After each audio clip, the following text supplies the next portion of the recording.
All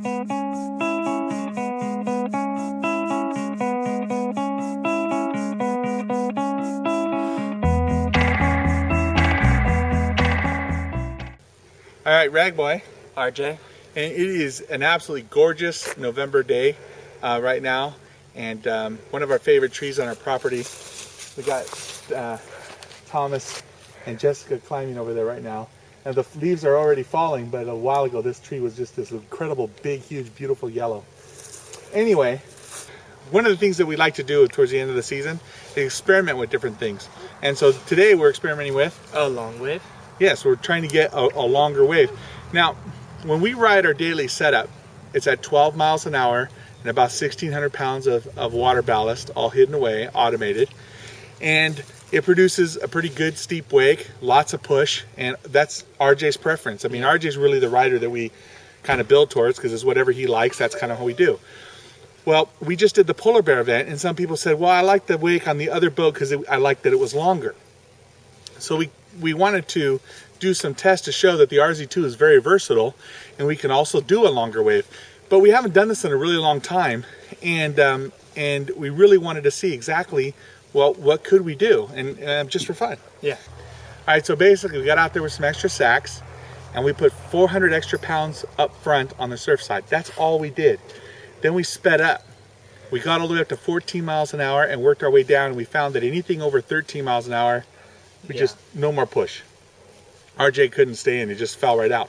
But at exactly 13 miles an hour, we still had a great amount of push. You said it was about the same. Yeah, it's about the same, definitely. So the push was about the same.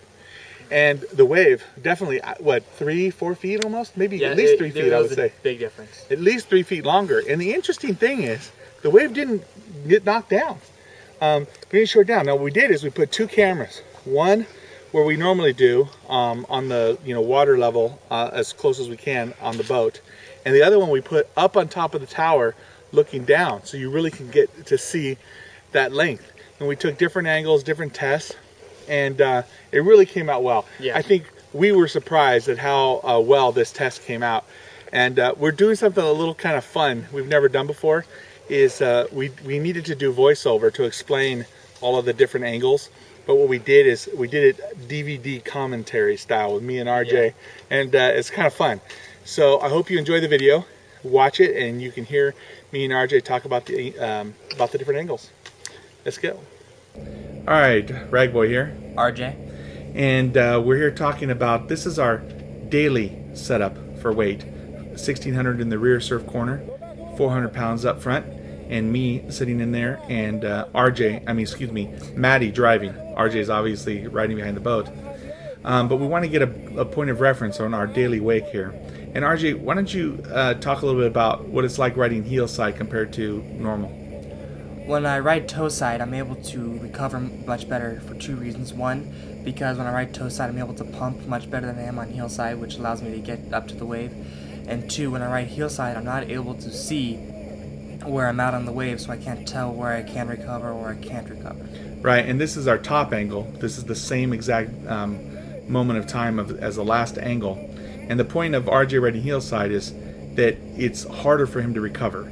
So this is a pretty good test of how good our push is, because he can't pump and jump into the wake. So now you saw 12 miles per hour. Now this is 13 miles per hour, taps at 2, and we added 400 extra pounds to the front surf side. We did go all the way up to 14 miles an hour, work our way back to 13. Anything over 13, we lost a ton of push, right? Yeah, definitely. Yeah, so the push. Now, what was the push like at 13 compared to 12? Compared to 12, it was pretty much the same. I didn't feel any differences. Yeah, so the push is the same. You can see how much farther back he went there. And if you hear me in the video, I yell, holy crap, because he really was far. Now, here's the top angle at 13 miles per hour. And remember, the taps is the same as the 12 mile per hour video at 2. But we had 400 extra pounds in the front of the boat. So that was 800 pounds total in the front of the boat. And you can see here from the top angle just how far back RJ got. So now we're going to do some split screen stuff here to give you some a better comparison of these different views.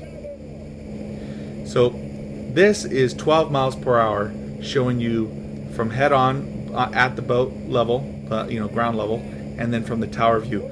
These are the same moments in time, If you look at RJ's hands, you can see that we're synced up here.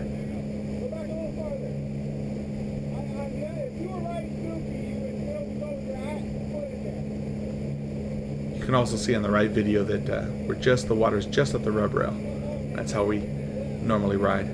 Okay, so now we go to 13 miles per hour, and you can see, and one thing to notice is if you look at on the left hand side, you see the head, the angle from the boat.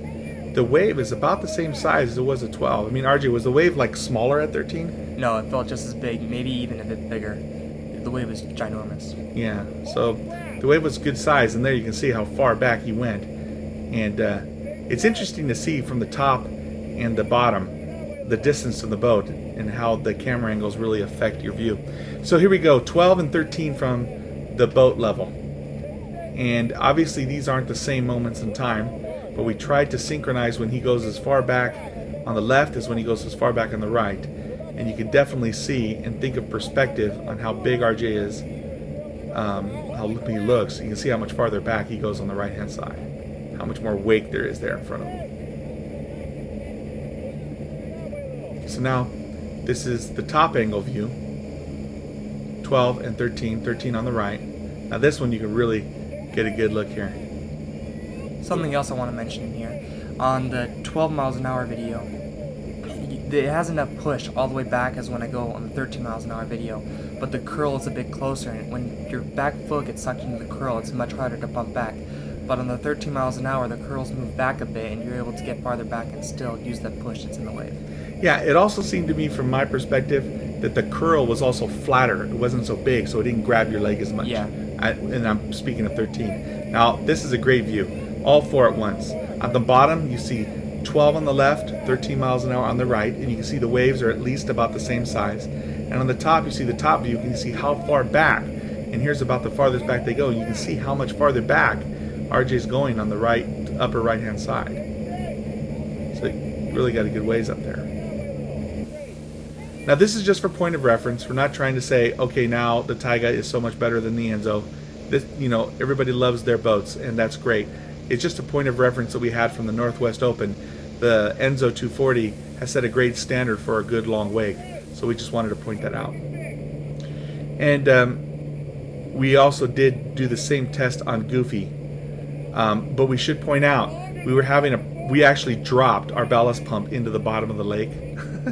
So we weren't able to do an extra 400 pounds up front. So this is at 13 miles an hour, and we did see the wake extend. However, it wasn't a good test because we didn't get the extra 400 pounds up front, which really made a difference. So, but we thought we'd throw this in there anyway. Okay, I hope you enjoyed the video. I hope you enjoyed the DVD commentary. Yeah. Me and RJ really had fun doing that. We have this special microphone that, anyway, it was a lot of fun. So the only thing I want to say though is don't expect that your boat, if you do the same thing, it's going to do the same, you're going to see the same results. For instance, we have our 24 VE. It's a longer boat, and this test would not work because you can't put any weight up front on that boat. It's already so long, it acts as if it has a ton of weight up front.